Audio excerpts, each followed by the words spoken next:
وزیر اعظم شہباز شریف نے chairman Peoples Party Bilawal Bhutto Zardari سے ٹیلی فونک رابطہ کیا، جس میں موجودہ سیاسی صورتحال، سیلابی تباہ کاریوں اور خارجہ پالیسی پر تفصیلی تبادلہ خیال کیا گیا۔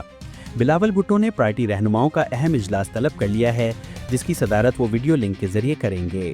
اجلاس میں مسلم لیگ نون کے ساتھ لفظی محاذ آرائی ختم کرنے اور نرم لہجہ اختیار کرنے کی ہدایت دی جائے گی۔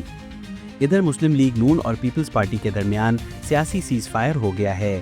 دونوں جماعتوں نے ایک دوسرے کے خلاف بیان بازی بند کرنے اور کسی بھی بڑے معاملے پر بات کرنے سے قبل ایک دوسرے کا موقف سننے پر اتفاق کر لیا ہے۔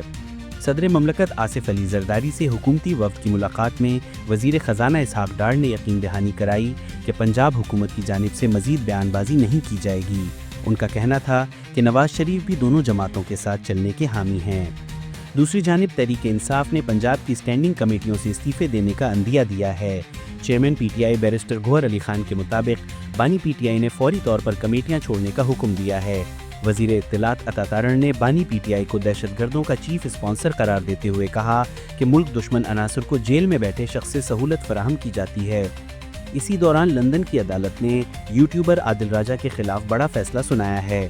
عدالت نے بریگیڈیئر ریٹائرڈ راشد نصیر کے حق میں فیصلہ دیتے ہوئے عادل راجہ کو تقریباً 13 کروڑ روپے ہرجانہ اور عدالت کے اخراجات ادا کرنے کا حکم دیا۔